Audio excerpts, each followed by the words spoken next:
All right, hello everyone. Super happy to be here. I'm presenting today a paper that was done at ETH Zurich, where I'm a PhD student. I also recently joined the Ethereum Foundation. And this work was done in collaboration with my amazing colleagues, Lioba, Juan, who has worked on this as part of his master thesis, Luciana, and Roger, who was our advisor. So in this work, we'll be looking at how we can de-anonymize Ethereum validators. And just right away, I just wanted to mention that we've disclosed these findings to the Ethereum Foundation and to the bigger staking entities. And so I'm allowed to talk about this, I think, safely. So yeah, let's jump right in. I will start with the very basics. So here, imagine this is a peer-to-peer network. Let's say the consensus peer-to-peer network, actually. So these are the nodes. You can imagine them, the Prism clients, Lighthouse clients, etc. Teku. And they're connected with each other. And their job is essentially to host validators. We see here a couple of validators. You see some nodes have no validators. Some nodes might have just one or a few, and some might have a lot of validators. And the validators, they're essentially the entities in charge of consensus. They have a unique ID. And one of their main jobs is to continuously propose blocks. This happens very rarely, right? A single validator, since there's more than 1 million of them, I think currently they propose only like 3 to 4 times a year. And what they do more often, though, is that they send votes to attest their view of the chain. So that's their, and they have to do this once per epoch, and epochs is like 6.5 minutes. So that's kind of what they do all the time. So here we have the network with our validators. And essentially what we might want, is that this is anonymous, that we cannot from the outside tell which validator is where. And also, by the way, the links we should also not be able to tell, of course. But you might ask, why do we want this property? It's a very good question. So let's look at a quick example of what could go wrong. So imagine here we have a block that is produced by some validator. There's another validator. Here, validator 1 proposes a block, etc. Now it's the turn of validator 4. Now, if validator 4 sees that there's a huge reward in the previous block, what validator 4 might do is, if it was malicious, then the validator could try to figure out the IP address of validator 1 first, and given this IP address, really launch a DOS attack on this validator, essentially preventing this block from ever being sent into the network, and thus being able to reap all the benefits of that block. So that's, I would argue, would be a pretty bad thing to happen. So this is like it's called a sniping attack. And of course, you could do this also continuously if you really wanted to completely halt Ethereum, even though at a higher cost, of course. So this is, I think, 2 things. Of course, with deanonymization, you could also you could think of other things that could go wrong. To understand a bit more how our attack works, or why anonymity is not given, I'll give you a primer on the Ethereum network layer, and I think this is actually quite interesting, and hopefully you can learn something here. So the validators need to send attestations, and one way to do this, and how this is often done, is that you gossip this attestation to your peers, and these peers then gossip it to their peers, etc., until the whole, every node has this attestation. The problem is, there's 1 million validators, and if everyone does this every 6 minutes, right, this is multiple megabytes of data that have to be sent in a rather short amount of time, which would be unfeasible. And so when the merge happens, they used this other design instead, or they used subnets that are part of gossip sub. So gossip sub is the gossiping mechanism in general, which gives you this ability to have subnets. And how Ethereum uses them is that validators, they're assigned to a given subnet when they need to send a message. And so now this, for example, validator 1, if validator 1 needs to send a message, it can tell which subnet it was assigned to. Given if it's assigned to subnet 5, it can check its peers, check who is in subnet 5, and only send it to the peer that is in that subnet. And so I should say the idea, right, is that on the higher level is that each node is not in every subnet. So each node here, currently for Ethereum, is by default only in 2 subnets.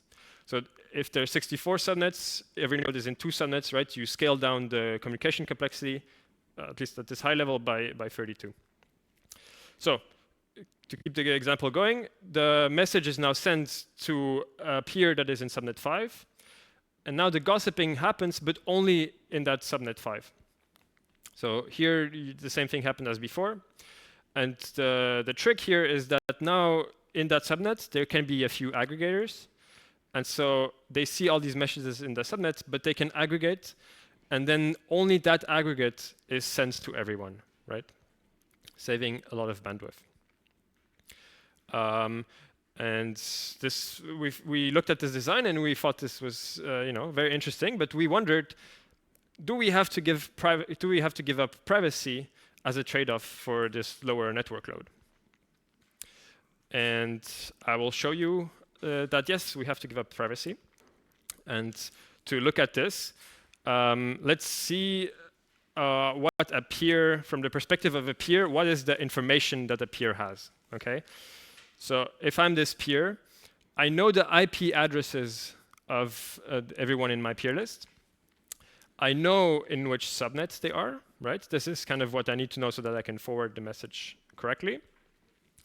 And of course, I continuously receive the messages that they send me. Okay, so this is kind of what we're working with here. What I shouldn't be able to tell as a peer is that I shouldn't be able to assign validators to these nodes. So the trick here, and this is the intuition of the whole thing, is that you can tell your peers that you're in all subnets, okay? So you tell them, hey, please send me all your messages that you have. So they will happily do that because you're useful to them, right? They want to propagate the attestation. And now we can look at what types of attestations we get.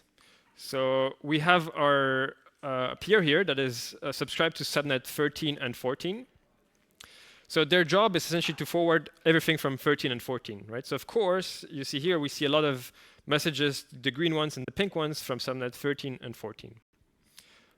Wait a second, why do we have attestations from different subnets, right? This is unexpected. This peer is only subscribed to 13 and 14, should only be able to receive those. And if we look a bit in more detail into these other messages, we see that they're all signed by the same validator, right? So what's the most likely explanation here? Well, is that this validator is on this node, right? Signed these or just created these attestations there, and that's why that node knows about them, and that's why they sent them to us. So here we could probably with very high likelihood say, okay, validator 93 is on this node. And this is the intuition behind what we're doing. So what we can do is we can have this spy node that is connected to a lot of nodes, and it will just continuously log all the attestations that we receive and keep track of them. And here, so this is, we did this study about a year ago, and this is a real snapshot of what we observed, or what our node observed. And so this is one connection to, this is a connection to one peer. You see here on the x-axis, there's the different subnets, subnet 0 to subnet 64. And you see, this is a couple hours of data that we collected. And each dot is a single attestation. And so now we can look at these single dots, who signed them, who signed this attestation, which validator. And we see that all the red dots, they are from a single validator, ending in 16. All the blue dots are another validator, orange dots, and turquoise dots. These are 4 validators, and they, if you look at it, they kind of make up all the surprising dots in this picture, right?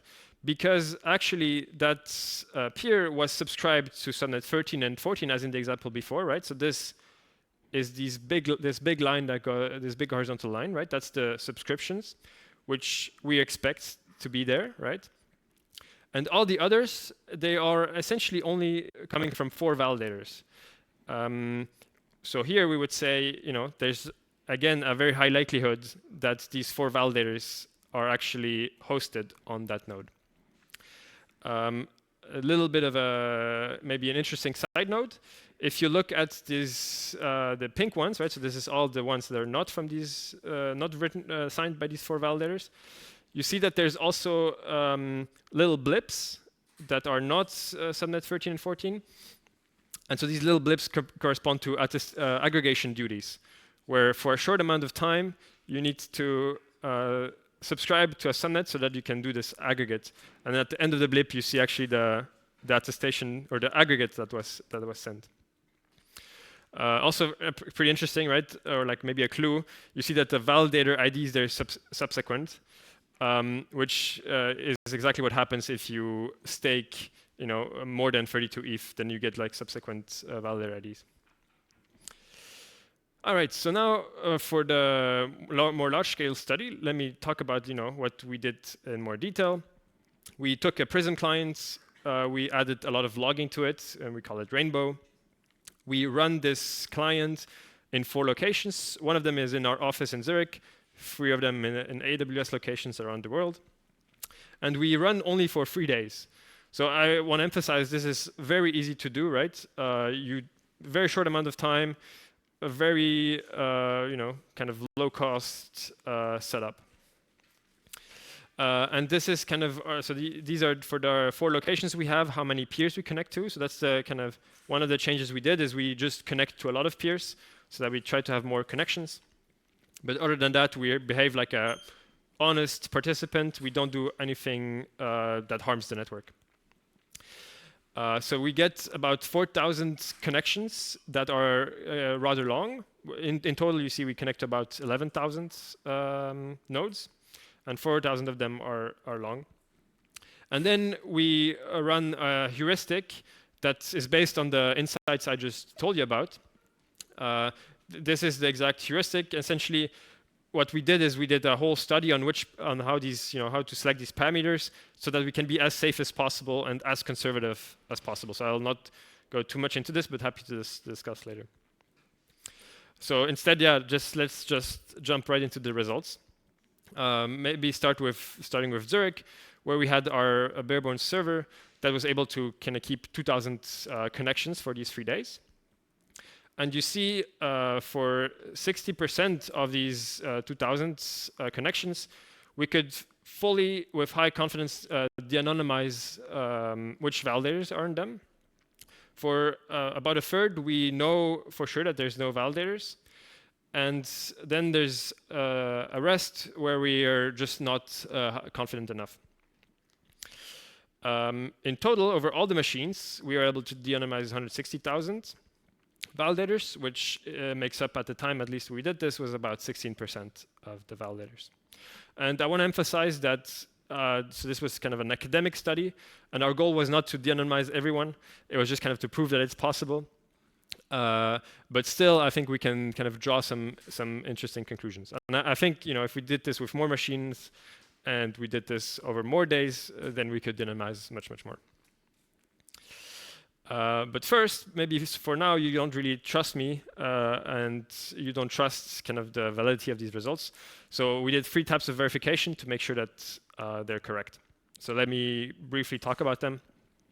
First, we look at the consistency. So if we look at the single node and we look at which validators were assigned there, are they kind of consistent? Do they come from are they from the same staking pool, or do they use the same fee recipient address, right? If they don't, then we say they're inconsistent. And for peers, we see that many of them were consistent, but then wait a second, for validators, actually, there's a lot of inconsistent peers. And now maybe you don't trust me anymore. But there's a simple explanation for all these inconsistent peers, I would say. We looked here, you can see which peers have overlap in the validators that they host. So these are all the peers that have more than 200 validators of overlap. And you see this very interesting pattern that the first 3 peers, so the ones that have the most, host the most validators, they overlap a lot with the top 14 peers. So in other words, the validators present in these 14 peers, they all kind of also appear in the peer 0, 1, and 2. So the explanation here is that we believe that there's service providers that you can subscribe to. So if you're a validator and you want to have better network connections, you can go to a service provider who then sends these attestations out from different endpoints across the network, so that you can have better latency guarantees, for example, and you make sure that your attestations is seen.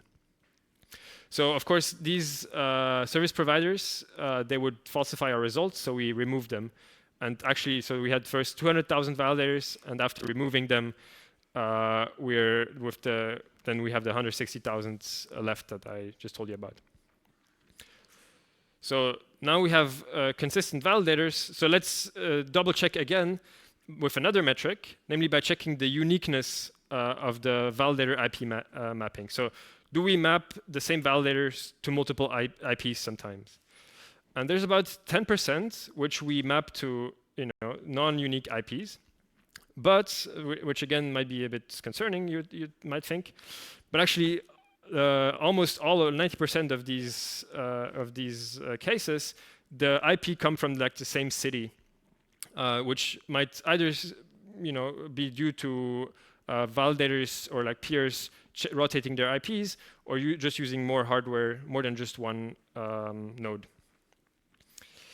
So that's that. And then finally, since we have 4 locations, right, we could cross-reference the deanonymizations from the 4 locations and make sure that they match. And here we get about 99% accuracy. So now we can talk a little bit about the takeaways that we can observe from these deanonymizations. And I think there's a few interesting things that we can learn. Here we have 2 CDF plots of how many validators there are on a given peer. And first on the left, you see that the CDF kind of rises very sharply. So I think it's about 4 validators per peer. So half of the peers have only 4 validators or less. So it's kind of I would say a large proportion of solo stakers, at least if you look at it from a peer perspective.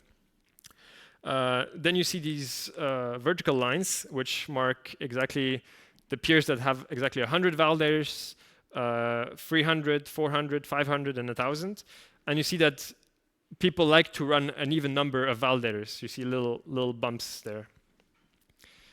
And then as for the staking pools, you see that the CDF is more flat. So in general, there's just staking pools run many more validators per peer, which makes total sense.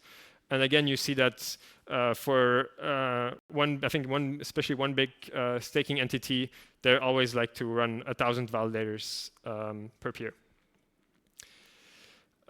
We saw one peer that had almost 20,000 validators. That was quite surprising to us that you can run a peer with that many validators. And maybe more worryingly, we saw that actually some peers were running validators from different staking pools, which is kind of alarming because you'd want staking pools to be like independent entities and not use the same machines. We can also look a little bit into the geographic distribution. So first, at the top, you see where the peers are located that we connect to. And you see that, by the way, the colors correspond to the 4 machines that we are running. So you see that the node in Virginia, this turquoise node, connects a lot to the peers in the United States, as you would expect. And then at the bottom, you see the validators. And this was quite surprising to us. Even though we connect a lot of peers in the United States, we find many more validators in Europe. And one explanation for this is that our peer in Zurich was just much better at de-anonymizing. So it was a beefier machine than the ones on Amazon. And so it was better at keeping connections with its peers. And so you see that the blue bars are quite high, except for the United States, where the United States machine actually was better at de-anonymizing. And then as for the cloud providers, first of all, we see that there's a lot of validators running on cloud providers. And you see, again, where the peers are run. So here you see Comcast, Hetzner. And surprisingly, there's not many validators on Hetzner, for example. Even though there's a lot of peers, we find most validators on Amazon and AWH. And I think maybe this might be used since there's some policies, right, that you're not allowed to run clients on Hetzner. So maybe for a full node, it's OK. But if you have a validator, you wouldn't want to go to Hetzner. That's maybe one explanation for that. Also quite surprising is that even though we run many nodes on Amazon itself, on AWS, the Zurich machine was best at de-anonymizing also Amazon validators. And yeah, now I have a little bit of time left to talk about mitigations. One simple idea, right? If we talk simply about the symptoms of having de-anonymized validators, to prevent a sniping attack, each validator could run an additional node, right? That is independent, connected to the network, and only used to gossip the block. Of course, the big providers already, or the big staking pools already do this today. And I think also there's clients that natively offer this option to do this. But I would say for solo stakers, it's maybe not the best option. Another thing that exists today is that you can do private peering agreements. So if you trust some other nodes or some other validators, you can enter private, you can connect directly, and then, and then it looks, here the slide doesn't show, but then it looks, the ones that are connected, from the anonymizer's perspective, it looks like both of them run all the validators, right? So you get some notion of k-anonymity. You could have secret leader election. Maybe more interestingly, you could have some form of anonymous broadcast, which I think is explored, not for attestations, because for attestations that would add a lot of overhead, right? Which anyway we wouldn't want for latency reasons, for example. But for other things that are maybe even more critical, we could think about using anonymous broadcast.